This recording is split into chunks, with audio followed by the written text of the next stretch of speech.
What's up? Welcome to the Odyssey. So this is my stuff. Those are my toes right there. And these are these are the things I wanted to use for the drawing. I know I said I was going to use watercoloring before, but my wife actually talked to me about it and said how it might be better to do acrylic because how the watercoloring might make it a little bit harder to do the lines because I didn't think the markers that I had would actually do it properly. I'm still kind of learning how to use all the things appropriately at least when it comes to painting. So as I said before in my other video, this is a learning experience, so it's a little bit tricky for me. So when I started painting here, in my mind I started having these little mini freakouts because I was thinking, yo, this brush feels weird. I'm not gonna have very good precision with this. But when I started playing around with it a little bit more, I started to get a better feel of it. But I still was having a little bit of an issue though, because as I was doing it, I was starting to realize that, yeah, this is not gonna be very good precision. So I was kind of working as I went, trying to figure out how I was gonna do this. So I thought I wouldn't go all up on the lines. I would kind of go for the style where you have the bits of color in between. And I thought that I kind of like that style anyway. You kind of have a little bit more whites than anything really. But then I started to forget that as I was going through. You'll start to see that later on. But I wanted to incorporate not just painting, but also some of the colored pencils I have too, because as I was painting this, I started to realize that I don't have all the paint colors that I wanted to. So I thought that it'd work a little bit better if I did it that way. And that's when I realized my colored pencils weren't gonna shine as much as I had hoped they were, weren't as bright as I thought they were, but I was pretty much going as I went. This part here with the little dark circle ovals on Spongebob, I was having a mini freak out there. I was thinking, oh no, I hope this is not gonna be, I hope I can actually make it look good when I come back to it and outline it. I was thinking maybe if I just do it that way, it'll come out better. And as I started painting this, I started missing the way it looked as just a pencil, because I love the pencil lineup and I wanted to see how it would look colored with the paint and everything, because that was the new thing I wanted to work on. But then I realized I should have just redrew this and had a copy of it that was colored and one that was strictly just pencil. But I think I'll do that at a later time, just redraw it and maybe just do a new one in general, like a new picture with new poses. I don't know. I mean, I'm a big fan of how this came out, but I don't know. At least the original penciling. As you can see, I was getting a little sloppy with the paintbrush because it was kind of out of my control. It was like the paintbrush had its own thought process of where it wanted to go. But fortunately, I did go to the art store a couple days ago. Unfortunately, after I started painting this, and I picked up some more things. I actually started picking up these Premier dual tip design markers. Now these are like the Copic markers, but of course they're by different makers. So fortunately, they're a little cheaper. I picked them up at a sale at AC Moore. They were 3 for $5. And I'm a big fan of these markers. They're really good because I did a test run on them. I got a teal, a green one. It's called Fern. It's like a light green, and then I have a cherry one.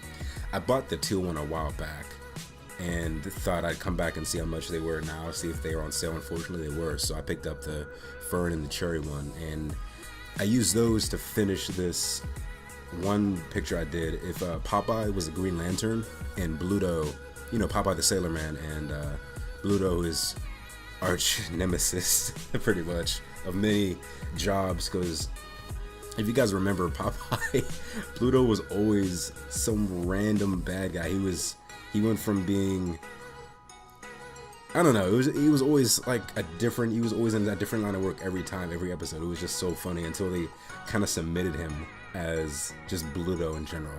But I drew that and I outlined the Green Lantern and the Red Lantern with those markers. I fell in love. I love these markers so much. And it's great to see that they're cheaper than the Copics, because the Copics are, where I live, they're nearly like $10 a pop. I think they're like $8 really. But with tax, I mean, yeah. But I think I might collect the premieres and go from there because I really like them, and I recommend them to anyone who is a little bit on a budget like I am when it comes to art supplies. I did buy some paintbrushes too. I bought like a whole bunch of them. They were in a pack for $5. I got about, no exaggeration, there were like 20 different paintbrushes. I think it was like 25 actually. 25 paintbrushes in a pack, and different sizes and everything. So next time you see me do a paint video, probably the next one after this one, as far as my art videos go, will be watercolor this time, and I'll just experiment and forget about the lines and do it that way. But yeah, so there was that, and I gotta admit, the most fun I had with drawing this picture was probably Squidward. I just really love the way Squidward looks in this picture, and just the way he looked in the anime in general. Like that look, that was my favorite pose, as I said before in the previous video. It just, yo, he has that look. It kind of reminds me of, and yeah, there's that. Some random motorcycle. It's crazy how loud those things get, man. So as I was saying before, I was really interrupted, but nah. So the look Squidward has in that video reminded me of the classic look Vegeta first gave Goku when they were about to have their very first fight in Dragon Ball Z, and that was such an iconic scene when they both threw their poses before they fought. That was so iconic, and I still love that scene to this day. One of my favorite scenes from Dragon Ball Z. But that's what I kind of think of, and just inking it on, having it really finely defined like this was just, did I say that right? Finely defined? I should have probably just said defined. I don't know, so well defined. There we go. But that's what I came to.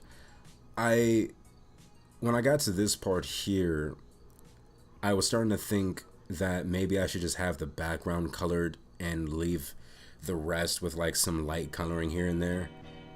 And when I did that with Spongebob, when I colored the holes inside him, I thought maybe I should just try it, since I already did that with Spongebob. I didn't want to have like anyone I didn't want to have it uneven as far as the colors go.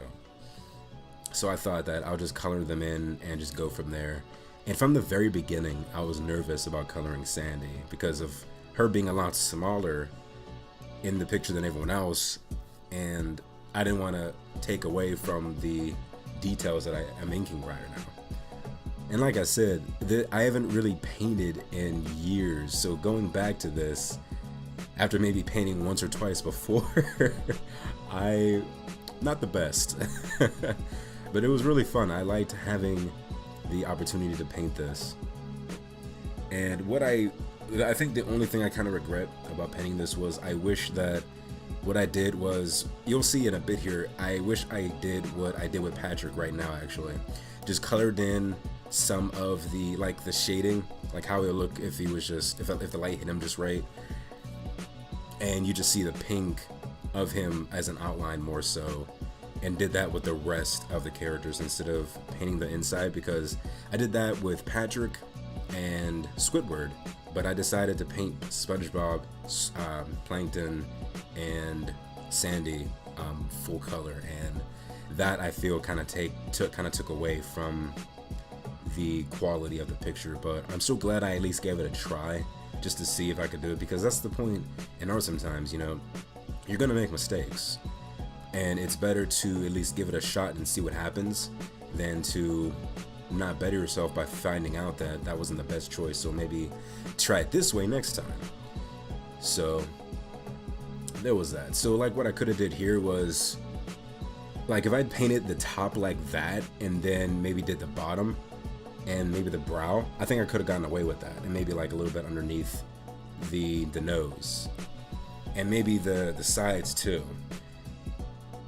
But with Plankton, it was going to be a little tricky, because what I was supposed to do here was have Plankton as, you know, him kind of being the background, because he's the reason this whole issue, this whole conflict in the SpongeBob anime was happening. So I thought that it had to be that way. From the very beginning when I was planning out this picture, I knew Plankton was going to have to be like the big bad guy in the background, and kind of like even more symbolic too, because Plankton's the smallest character on the show as far as actual size goes, but the symbolism behind it, you know, he did something that's so crazy. He became now this huge, larger than life, almost sort of villain now, because now he's the responsible for multiple deaths of SpongeBob's friends, and it's so crazy.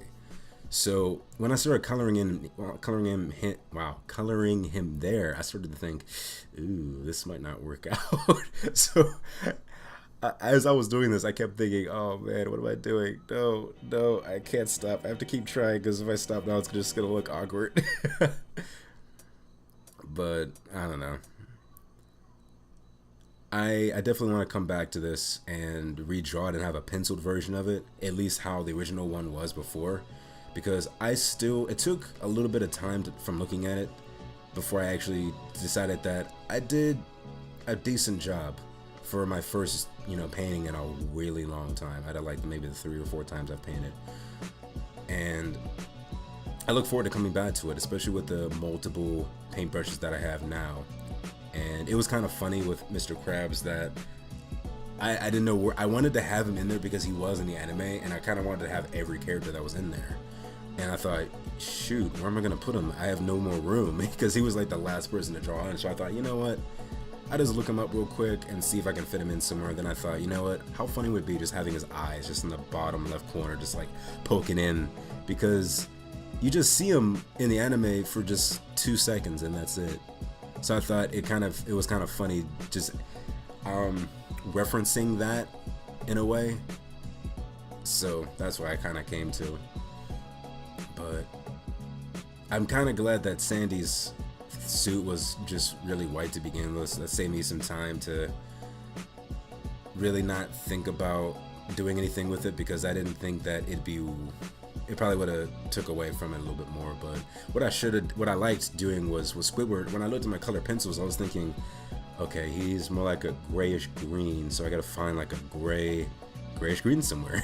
So at first I thought maybe I should paint it, then I thought no, I did that with Patrick with the color pencils, I can do it just with the color pencils here. And I was really happy with how I did it there. The gray with that white, I love it so much, and I'm glad the camera picked it up, because I wasn't sure if it was going to at first.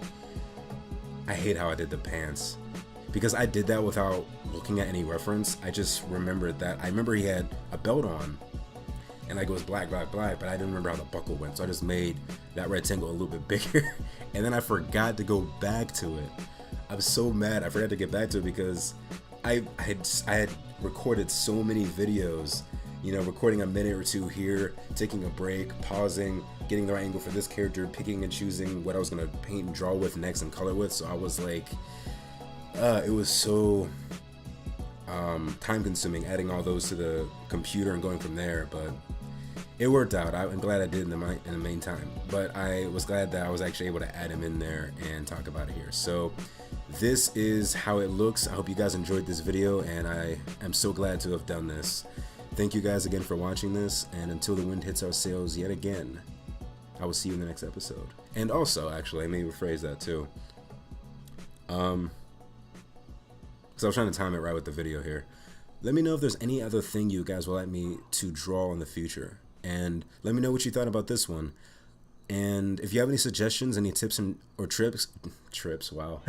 Any tips or tricks if you're a fellow artist, let me know. I love seeing other artists' work. I get so excited going at art stores, picking out new art supplies to try, and seeing what other artists do in their own art supplies. I love it. It's so amazing. I get such almost a high feeling whenever, not a like drug high, but just a happy, higher than life sort of thing, you know. I just feel really excited. that still doesn't sound right, but yeah, I love that stuff. So if you guys have any other things to talk about it with, let me know.